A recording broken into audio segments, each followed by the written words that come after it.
Então nós estamos aqui na Oca Tocarijus, com a da Luz, figura famosa aqui na região. Da Luz, como é seu nome completo?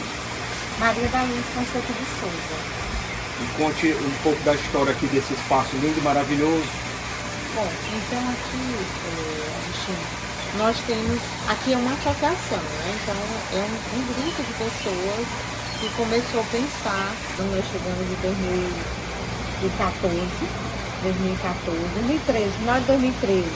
E nesse final de 2013, a gente conseguiu identificar, nós que é muito próximo ao Parque Nacional de Sete Cidades, então nós logo começamos a identificar essa questão de vestígios, né, dos povos indígenas. Nós já temos uma ligação muito forte com os povos indígenas, porque nós já trabalhamos, nós temos uma ONG e já trabalhamos essa questão dos povos tradicionais. E a gente, quem vem da universidade, tem sempre uma ligação com os povos originários. E nós começamos a identificar esses vestígios. Então, dentro da nossa associação existe historiador, antropólogo, e começamos a identificar. Então, fizemos uma ligação, turismo rural, Parque Nacional de Sete Cidades é o nosso maior patrimônio aqui dos locais, e os povos originários. Tendo em vista que a gente já vinha fazendo uma pesquisa de onde vieram esses povos, para onde eles foram, que destino tiveram esses povos, e aí nós conseguimos identificar. Então, aqui não tinha um nome dele, né, um nome antes aqui desse local, e logo nós começamos a tratar para ter a cara desse local, que foi os Tocarijus. Então, os Tocarijus, eles já vieram, eles vinham da Serra da Ibiapaba, que eles vieram de lá. Aliás, vieram não, por vontade própria, mas foram expulsos de lá e vieram para cá no século XVI e por aqui ficaram muitos anos.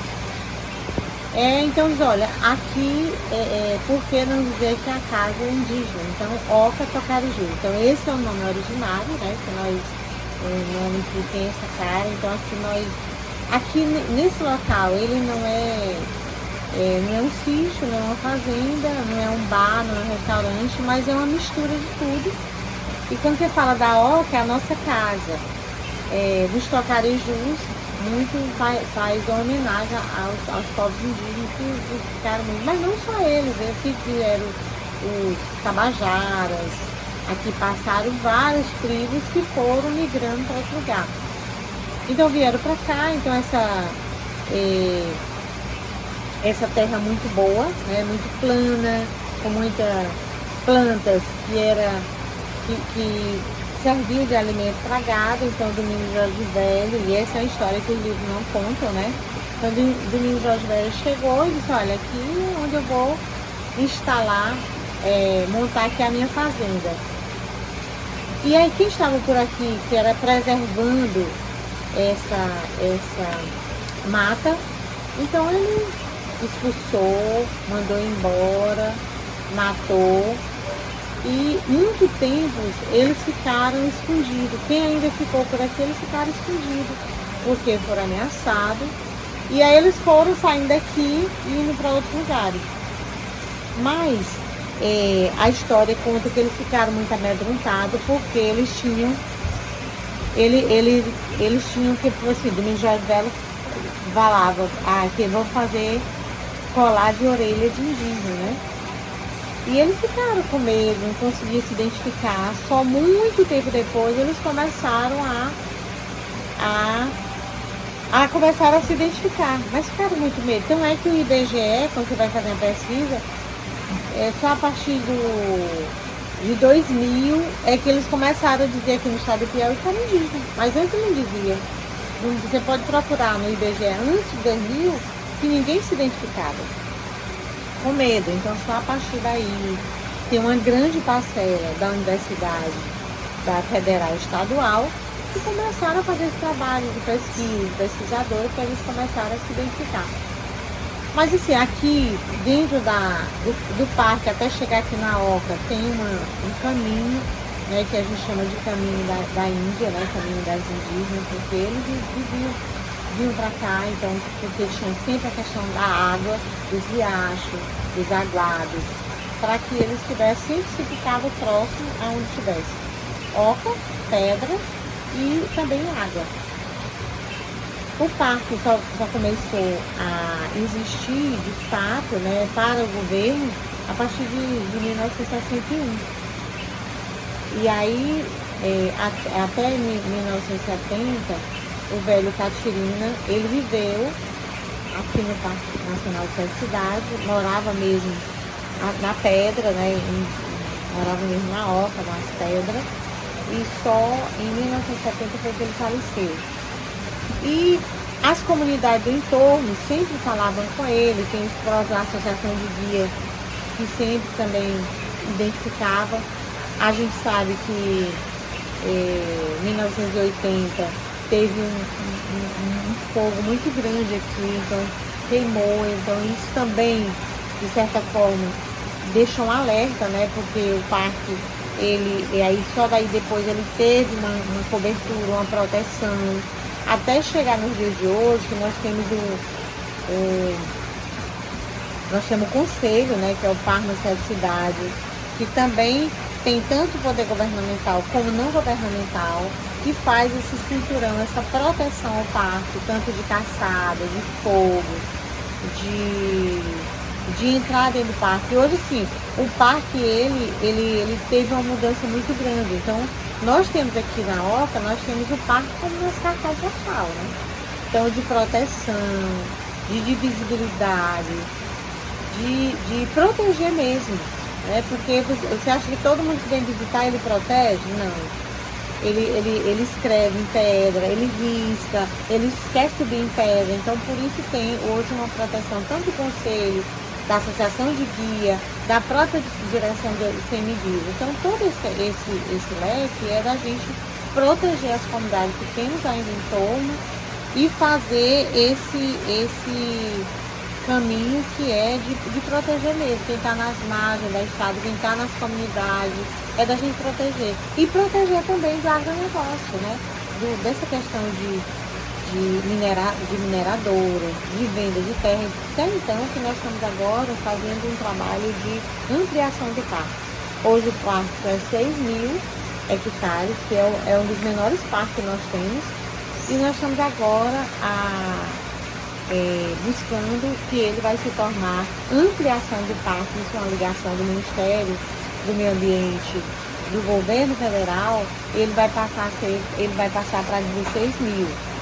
Então, ele vai passar e aí ele vai ampliar, mas não, vai pessoas que moram, que têm plantações, que têm área. Não, nós estamos trabalhando as casas que não mora mais ninguém, a terra que está, de certa forma, desativada, que está à venda. Então, o parque vai fazer isso para ampliar, mas não é para ganhar terra, é para proteção. Se a gente não proteger, mais tarde a gente vai ter um parque cada vez menor para a área de pesquisa, para a área da fauna, da flora. Então, isso aqui é a nossa vida. Quem foi o velho Catirina? O velho Catirina foi um dos mais velhos indígenas que nós tínhamos aqui na região. Que ele realmente não morou em casa, não construiu casa, então ele, a vida inteira que veio de lá também. Ele veio para morar mesmo, para proteger aqui, e ele morou a vida inteira e morreu também nessa pedra, que tem a pedra do velho Catirina aqui no parque. E ele se dizia Tocariju? Ele se dizia realmente Tocariju. E ele também contava a história dos Tocariju? Histórias. Assim, tem muita gente que veio ali da Chaval, que eram os Tremembés também, que viveram por aqui. Então, todas as nossas etnias, elas vieram do Ceará, porque elas foram expulsas de lá e vieram para cá. Então, temos ainda pessoas que moram e que ainda tem medo de se identificar, que ainda tem medo. Não há muito tempo a médica fala, meu pai sofreu isso, minha mãe sofreu isso. E aí nós temos aí os Tabajaras que tem ali na Lagoa São Francisco, Nazaré. Temos aqui em Piripiri, né? Nós temos ali em Piripiri. canto da várzea, temos outros que ainda tem colher de pau, então temos vários que eles concentraram mais em Piripiri e em Lagoa de São Francisco, e os demais foram para o sul do Piauí. E a associação tem quantos membros hoje? Nós temos em torno de 25. Todos se autodeclaram indígenas? Ainda em processo de se autodeclarar. Aí você falou que tem pessoas de várias áreas, né? Das universidades, né? Nessa associação?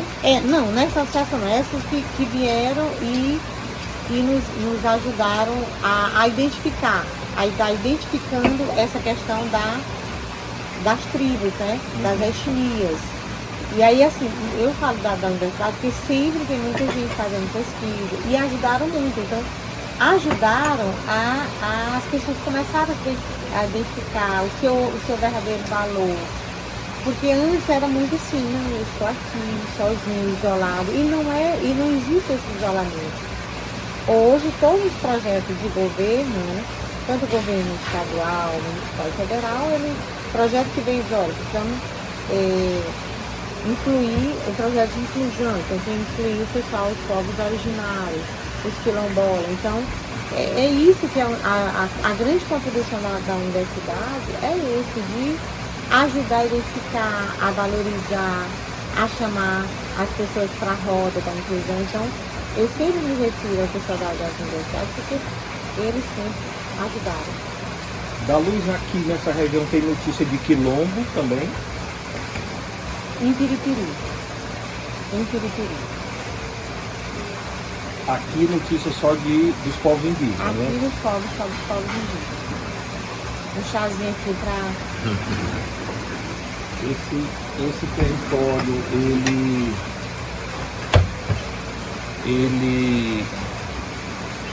nós estamos numa terra Tocarijus.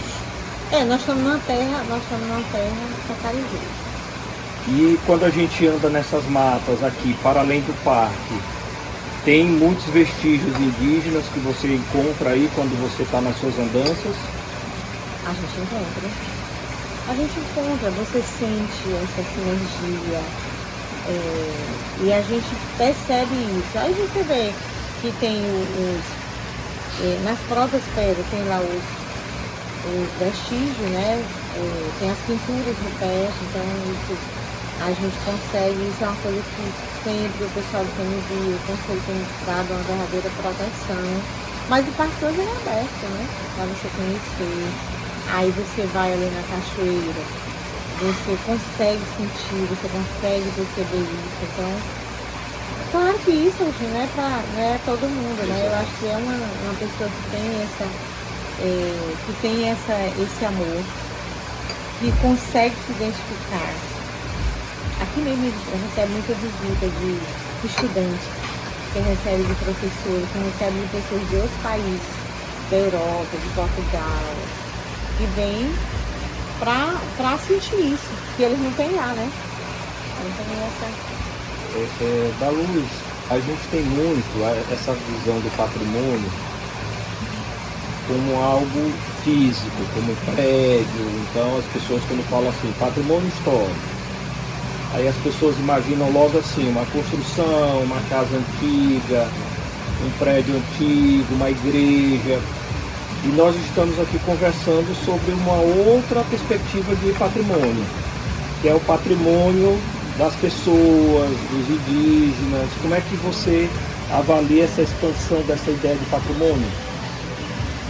Olha, eu acho muito importante, né? Eu acho que inclusive eu acho que isso dá uma dimensão para a sociedade que muitas vezes você não pode ver, né? Você não pode tocar, mas você pode sentir.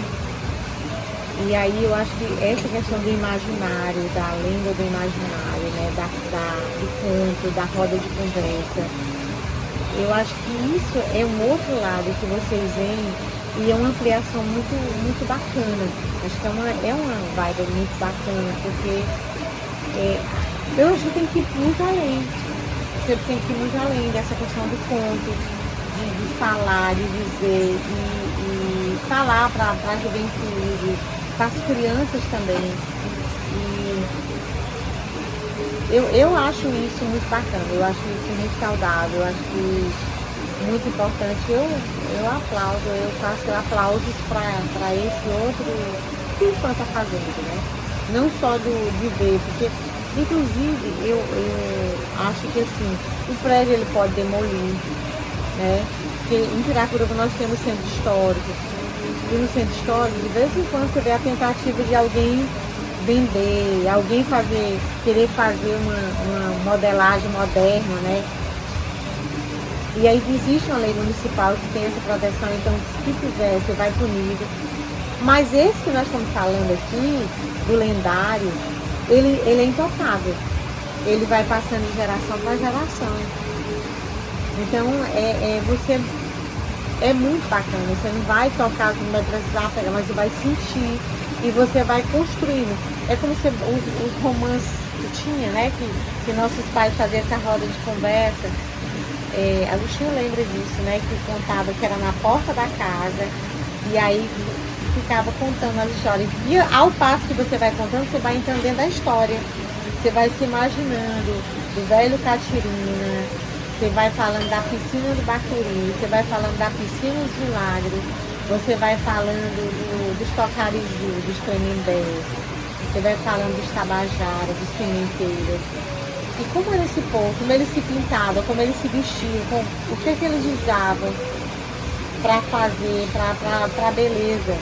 Né? Então, o que eles tomavam, que tomavam muito chá, que fazia a própria bebida deles. Então, acho que são essas coisas que você precisa fazer. E aí, poxa, eu acho que é uma coisa tão boa que a gente tem que voltar para trabalhar a saúde mental. Eu acho quantas pessoas, boas, que contam que elas, depois da pandemia, elas começaram a encontrar um sentido para a vida. O sentido para a vida é você vir aqui visitar, é você ouvir o barulho da água, que ele cura, né? Que ele energiza, que ele encanta. É você dizer o seguinte, olha, eu quero ajudar a colher semente para fazer um colar, para fazer um brinde. É fazer isso também a fazer com que você leve uma lembrança para o seu parente, para a sua namorada, para o seu filho, dizer, essa aqui é uma semente do bacuri, essa aqui é uma semente do jatobá, é uma semente da aroeira, é uma boa árvore que você tem aqui. Então acho que isso, nós estamos aqui numa região também que é semiárido, e nós temos que fazer esse resgate. Enquanto todo mundo vai derrubar para ficar rico, nós plantamos para preservar. Eu acho que são essas sementes que você vê, a coisa mais bonita é que você vai passando debaixo de uma árvore, que você vê só o estalar de uma vaga, e a semente ela vai voando sozinha para ela fazer o replantio. E é isso, é o canto dos pássaros, é um pássaro levar para uma semente para outro lugar. Eu acho que isso é do trabalho que os nossos indígenas fazem, e que protege a natureza, e o mundo precisa disso. Nós estamos aí no 2026, você imagina daqui, em 2040, como é que não vai ficar a temperatura? E se a gente não plantar, se a gente não preservar, nós vamos perecer mais cedo. E eu quero viver mais anos, eu quero viver 120 anos. Todos nós querem viver mais saudável, queremos viver tomando chá, comendo a comida mais natural, bebendo a comida, tomando cajuína.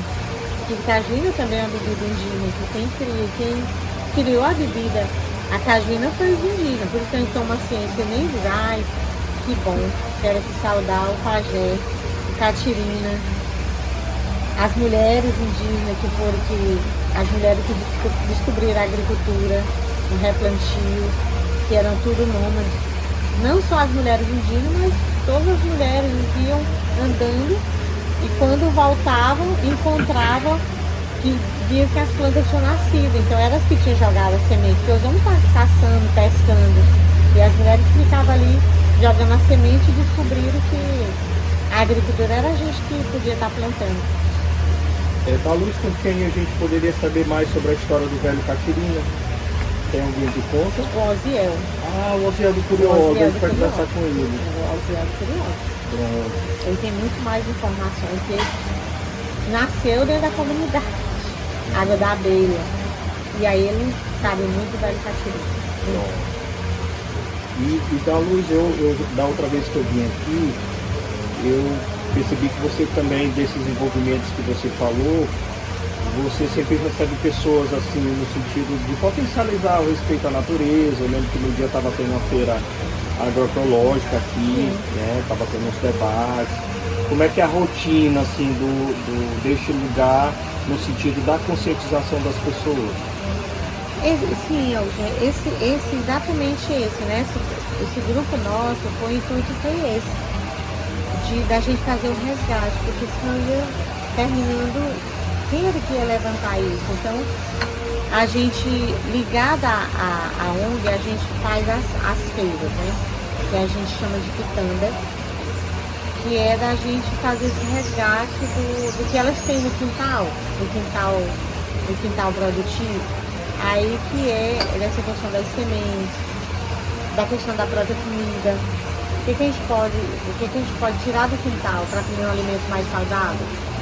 E também fazer esse trabalho de conscientização da natureza. E é uma coisa que a gente sempre fala, que trabalhar com a juventude, trabalhar com crianças. E se a gente ensinar hoje para a criança que a gente não deve desmatar, só o necessário, a gente que não deve queimar. Você imagina, esse menino e essa menina, porque eles vão fazer uma revolução no mundo. Ele vai levar isso para, eu passei lá na horta, e eu vi que a gente não pode desmatar. E se a gente não desmatar, a terra vai ficar mais fria, que a gente vai proteger melhor. Você vai para qualquer lugar. Você vem aqui para a horta, você vai perceber que não é tão quente, né? Que a gente está lá fora.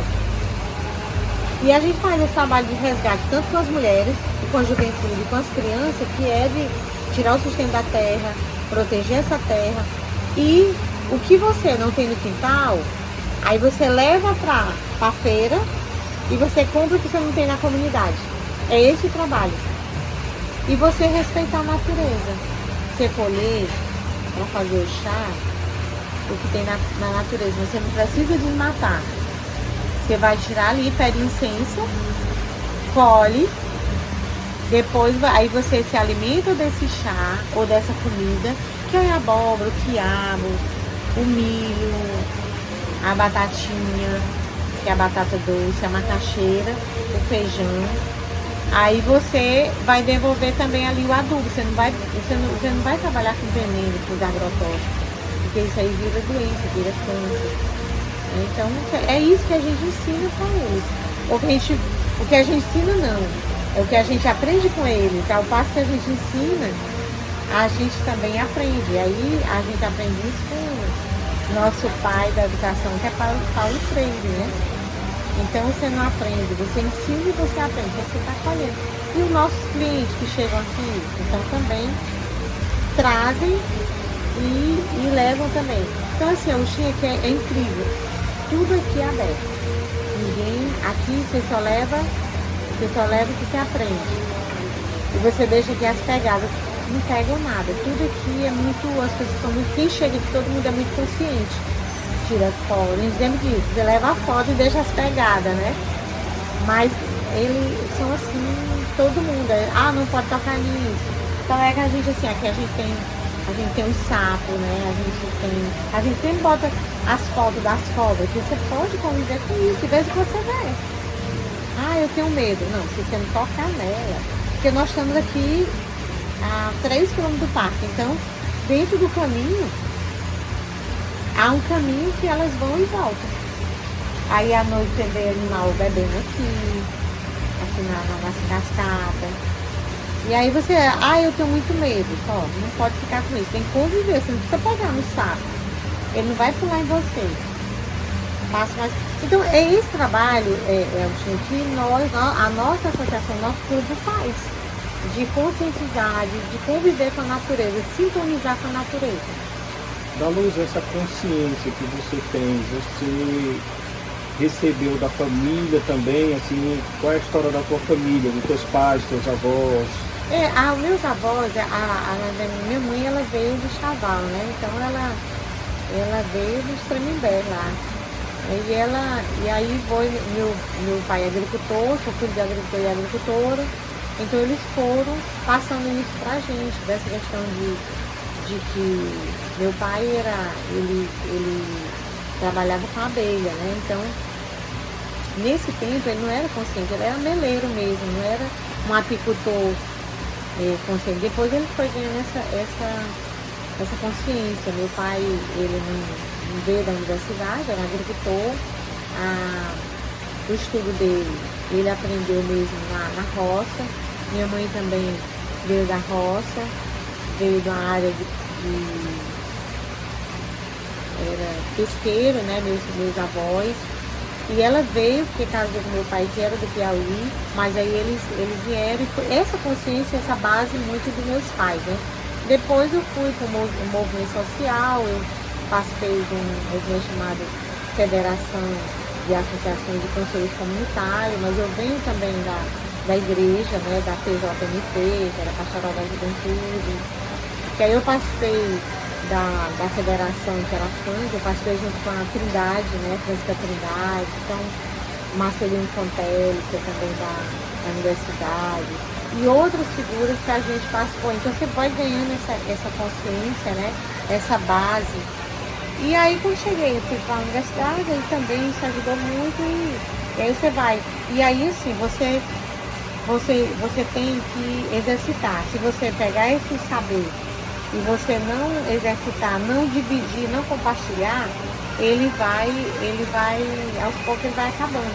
Se você pega alguma coisa, por exemplo, você pega a escola aqui, se você deixar ele 3 anos guardado, se você for pegar, a linha já está quebrando. Então, isso mostra que você tem que, tudo que você pega, você tem que compartilhar.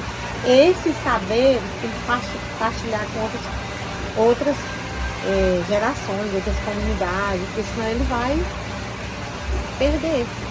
Você vê o Nego Bispo, né? O Nego Bispo, ele fez isso, né? Partilhou todo o saber que ele tinha, lá do quilômetro. Então não guarde. Nem dinheiro pode guardar. Não guarde. E não guarde saber, não. Espalhe esse saber. Olha a história da semente que abre e se espalha. Olha o morcego que colhe a semente e ele vai espalhando, vai jogando. Então eu acho que é isso que você tem que fazer. A gente não pode ter, você não pode tocar não. Não presta, passa para outra pessoa.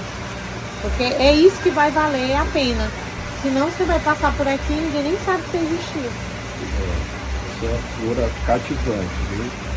E dizer que só você, a gente está indo em muitos lugares, mas só essa conversa aqui já dá um excelente documentário sobre tudo que você falou, né? E o aprendizado que as suas palavras permitem.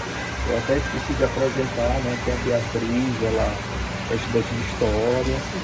Aqui o nosso é o Jairo. O Jairo é profissional do sistema de informação, mas também é uma pessoa que vem da ancestralidade indígena, lá de Piripiri. E estamos muito felizes em ouvir isso, né? Ouvir essas palavras que a gente vai sentindo de orgulho de encontrar pessoas como você, né? Gratidão é a palavra. Da Luz, e assim, para a gente finalizar,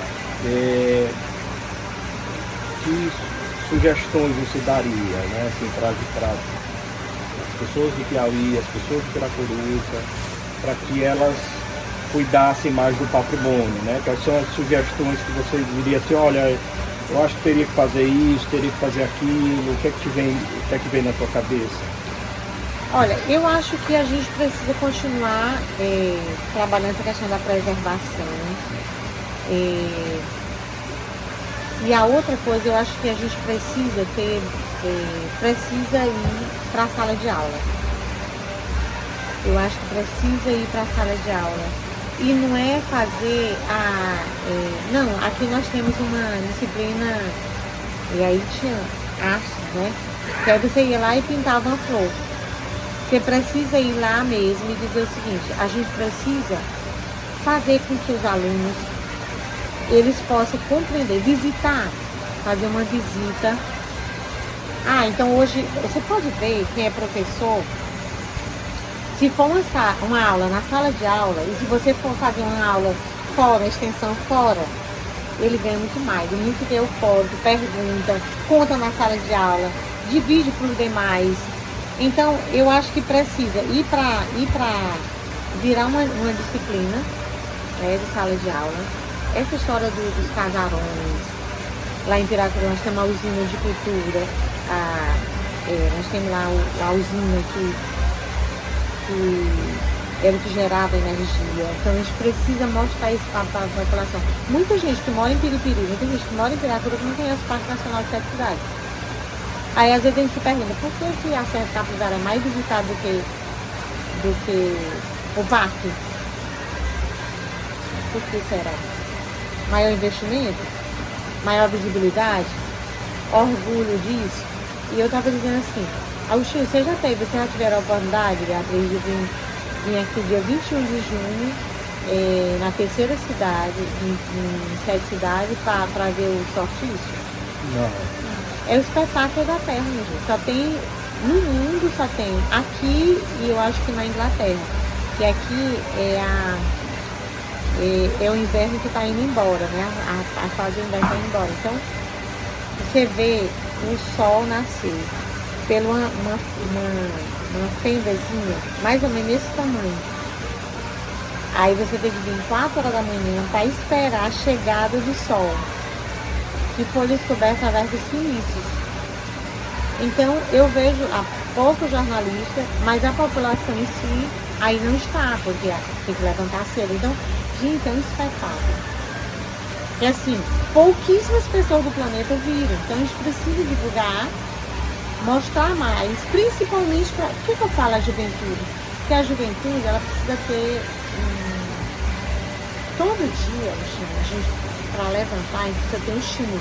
Vocês planejaram, vocês já tinham planejado, e aí você levantar mais cedo para ir chegar cedo. Então é que você chegar primeiro que eu. Então, a gente precisa ter um estímulo. Eu vou levantar para quê? Tem gente que nem levanta, porque não tem porquê. Porque qual é o estímulo que tem para levantar? Então, eu acho que a gente precisa fazer isso. E aí, eu acho que esse documentário que vocês vão fazer, que vai entregar para quem contratou vocês, ele precisa voltar depois para a escola, para a comunidade. Porque às vezes eu acho, por exemplo, quem que já assistiu Eu Ainda Estou Aqui? Muita gente. Quem que assistiu Agente Secreto? Pouca gente. Então o cinema ainda é uma coisa muito elitizada. E a gente precisa colocar esses documentários, essas falas, para muita gente. Tem que voltar para a comunidade que vocês vão visitar. Tem que voltar para a associação de guia. Tem que voltar para Piracurica. Mas não tem que voltar e ficar lá na estante da Secretaria de Cultura, não. Ele tem que ser... Não é tão fácil montar um cinema. Bota aqui nessa parede, chama todo mundo pra cá. E aí, bota ali e mostra o pessoal 5 horas da tarde. Vamos fazer aqui. E chama as comunidades pra cá. Agostinho, eu tô colocando aqui como um desafio. Vamos fazer aqui também. É que é tão bom levar o saber, mas também é importante voltar. E aqui, pode ser aqui na Oca. Então, o pessoal para a comunidade tem cadeira, organiza aqui, monta o cinema e chama as crianças, chama o pessoal aqui das comunidades. O Aziel ajuda a gente para que a gente faça isso, os meninos, para que a gente possa fazer aqui. Então, eu acho que a gente tem que fazer isso para que a gente possa divulgar isso mais, se sentir orgulhoso. Olha, eu também participei desse documentário. É isso que eu queria dar como sugestão. Que a gente leva e não traz mais. Eu queria cobrar de vocês. Leva e traga. Olha as sementes. A gente tem que espalhar esse saber. E o saber espalhado, quando ele se torna popular. Quando a Dona Maria, ela também sabe contar. Quando o seu Chico, quando o seu Osiel, quando a Dona Paulinha sabe contar também. Eu acho que é isso. Maravilha. verdadeira aula aqui, viu?